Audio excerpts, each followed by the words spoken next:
Madam చెప్పండి, ఈరోజు ఇంత ఎత్తున నిరసన తెలుపుతున్నారు.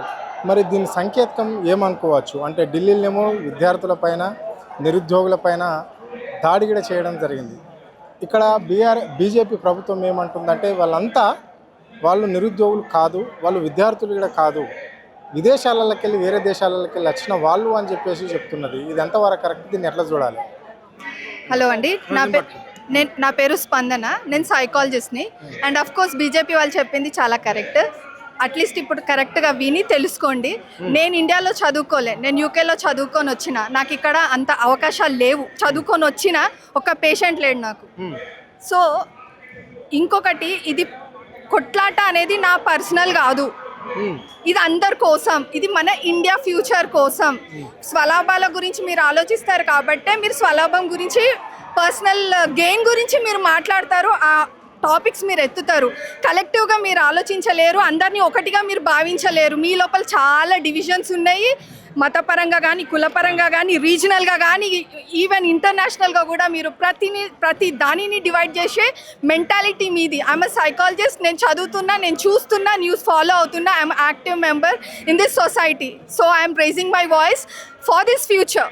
అంటే నిజమైన విద్యార్థులు రాలేరు, విదేశాల నుంచి వాళ్ళకు పెట్టుబడులు పెడితే ఇక్కడ కేవలం వచ్చి ఇక్కడ ముస్లిం విద్యార్థులు వచ్చి మాత్రమే ఆందోళన చేపడుతున్నారు. ఇక్కడ హిందూ ముస్లిం అనే కూడా భేదాలు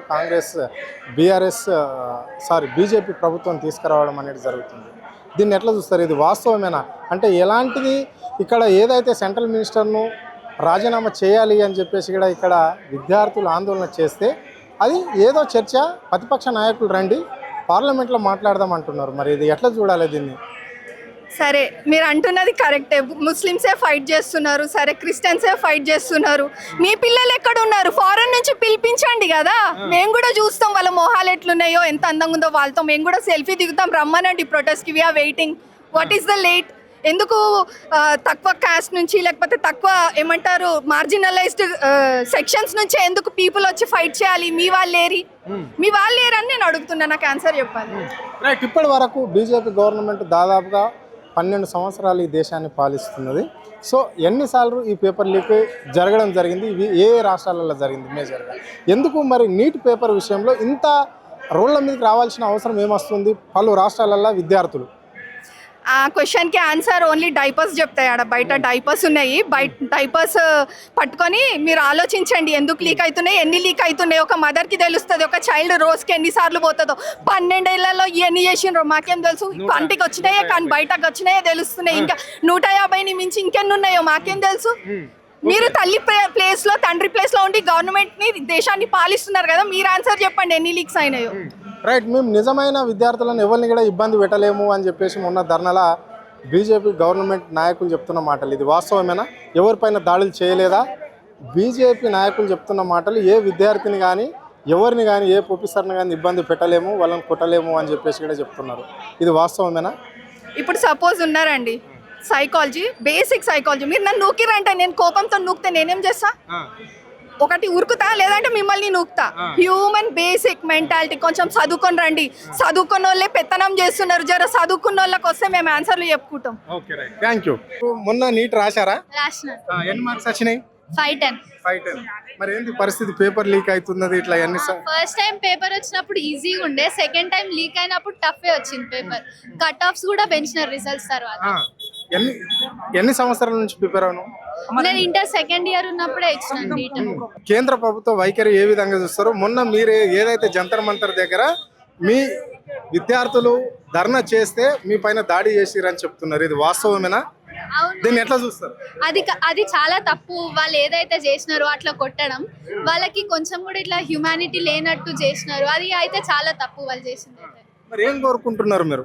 like obviously education minister resign చేయాలని కోరుకుంటాం కదా. ఎడ్యుకేషన్ కొత్త అకౌంటబిలిటీ రావాలి, సిస్టమ్ మొత్తం చేంజ్ కావాలి అనే కోరుకుంటాం.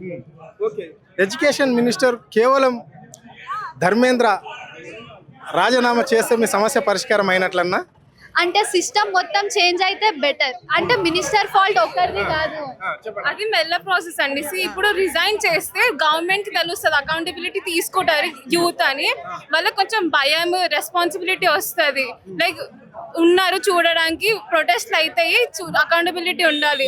అది ఇమీడియట్ గా కాదు ఇప్పుడు ప్రొటెస్ట్, ఇట్స్ ప్రాసెస్. ఇప్పుడు ఇండిపెండెన్స్ కూడా మనకి ఇమీడియట్ గా రాలే కదా, ఇయర్స్ తో వచ్చింది కదా. This is also that process అండి. రైట్, మరి ఎందుకు ఇంత మీరు ప్రొటెక్ట్ చేస్తున్నా కానీ కేంద్ర ప్రభుత్వం ఎందుకు దిగి రావడం లేదు? ఎందుకు మీ మాట వినడం లేదు ఈ దేశంలో? అది నాకు కూడా తెలియదు. వాళ్ళకి అంత రెస్పాన్సిబిలిటీ అంత పట్టించుకోవట్లేదు. ఇంకా అంటే విద్యార్థులతోటి అవసరం లేదంటారా? వాళ్ళకి లేదు, నాకు అనిపిస్తుంది. వాళ్ళ అకౌంటబిలిటీ తీసుకోవడం రెడీగా లేరు. ఇట్లా ట్వీట్లు పెట్టేస్తారు, సెలబ్రిటీలతో సడన్ గా పెట్టేస్తారు. అలా లైక్ వాళ్ళు ఒట్టిగా చెప్తున్నారు, but they are not taking any action. ఎట్లా చూస్తారు ఇప్పుడు విద్యార్థుల మీద దాడిని మీరు ఏ విధంగా చూస్తున్నారు? ఈరోజు మరి భారతదేశంలో మోడీ గారి పరిపాలన జై శ్రీరామ్ తోటే నడుస్తుంది తప్ప విద్యార్థుల పక్షాన కానీ అభివృద్ధి పక్షాన కానీ ఎక్కడ జరగలేదు. మోడీ గారు వచ్చి ఇప్పుడు మూడోసారి ప్రధానమంత్రి. జై శ్రీరామ్ అన్నాడు. మొదటిసారి జై శ్రీరామ్ అని ఎన్నికలకు పోయిండు, రెండోసారి జై శ్రీరామ్ అని ఎన్నికలకు పోయిండు, మూడోసారి రామ మందిర్ తోటి ఎన్నికలకు పోయిండు. ఈ 3 అంశాల్లో ఆయన ఎన్నికలకు పోవడానికి జై శ్రీరామ్ తప్ప విద్యార్థులు ఎవరు కనిపించట్లేదు. ఈరోజు నీటు ఆస్పిరియన్స్ 22 లక్షల మంది ఉన్నారు మొదటిసారి అప్లై చేసినప్పుడు. ఇప్పుడు సెకండ్ సారి నీవు రీ ఎగ్జామ్ పెడితే 14 లక్షల మందికి పడిపోయారు. అంటే నీ చేతగానితనం వల్ల నీట్ పరీక్ష ఈ ఒక్కరోజు కాదు, లీక్ 2 సార్లు 2024లో లీక్ అయింది. ఇప్పుడు ఇది 2వ సారి. ఈ రాష్ట్రంలో కానీ ఇంతకుముందు అటల్ బిహారీ వాజ్పేయి తరంలో కానీ ఒకసారి ఒక పేపర్ లీకేజ్ అయితే దానికి సంబంధించి ప్రధానమంత్రి గారే రాజీనామా చేసిన చరిత్రలు ఉన్నాయి. ఇక్కడ మన ఉమ్మడి ఆంధ్రప్రదేశ్లో గంటి మోహన్ చంద్ర బాలయ్య గానీ ఉన్నారు. ఆయన ఒక 10th క్లాస్ పేపర్ లీకేజ్ అనే అంశం వచ్చినప్పుడే డైరెక్ట్ తన విద్యాశాఖ మంత్రి పదవికి రాజీనామా చేసింది. ఈరోజు మోడీ గారు ఎందుకు ధర్మేంద్ర సింగ్ గారి రాజీనామాను వ్యతిరేకిస్తలేరు? ఈరోజు ఇది కేవలం బీజేపీ ప్రభుత్వం చేసిన లీక్ మాత్రంగానే కనిపిస్తుంది. అదేవిధంగా రేవంత్ రెడ్డి గారు ఇక్కడనేమో రేవంత్ రెడ్డి గారి పరిపాలన ఎట్లుందంటే చోటే బాయ్ బడే పరిపాలన ఉంది. చోటే బాయ్ ఏమో 2 లక్షల ఉద్యోగాలు అన్నాడు, ఆయన 2 కోట్ల ఉద్యోగాలు అన్నాడు. ఇద్దరు సేమ్ దొందే ఉంది. ఏదంటే స్పందించాలన్న ఉద్దేశంతో కొడంగల్లో స్పందించింది తప్ప మరి రాజ్భవన్ ముట్టడి ఎందుకు జరగలే? ఈడ ఏమి ఇవ్వలేకబెట్టిండా నువ్వు? నీ కాంగ్రెస్ నీ ప్రభుత్వం ఈడ ఎన్ని లక్షల ఉద్యోగాలు ఇచ్చిండ్రు? నీది 10th క్లాస్ లీకేజీ, తర్వాత ఇంటర్మీడియట్ లీకేజీ, నీ ప్రభుత్వంలో ఎన్ని లీకేజీలు ఉన్నాయి? నీ ప్రభుత్వం లీకేజీతో నడుస్తుంది. ఈరోజు రాష్ట్ర ప్రభుత్వం కేంద్ర ప్రభుత్వం ఇద్దరు కలిసి అన్నదమ్ముల్లాగా ప్రభుత్వాలు పరిపాలిస్తున్నారు కాబట్టి లీకేజీలు జరుగుతున్నాయి. వీరిద్దరిని మనం అందరం రాబోయే ఎలక్షన్లో వాళ్ళు పారదోరాలి. ఈ రోజు యువత తలుచుకుంటే ఈ దేశాల్లో రాజకీయాలు కానీ రాజ్యాలే పడిపోయినాయి. కాబట్టి యువతతో పెట్టుకోవద్దు. దీనికి సంబంధించి ప్రధానమంత్రి గారు పూర్తి బాధ్యత వహించాలి.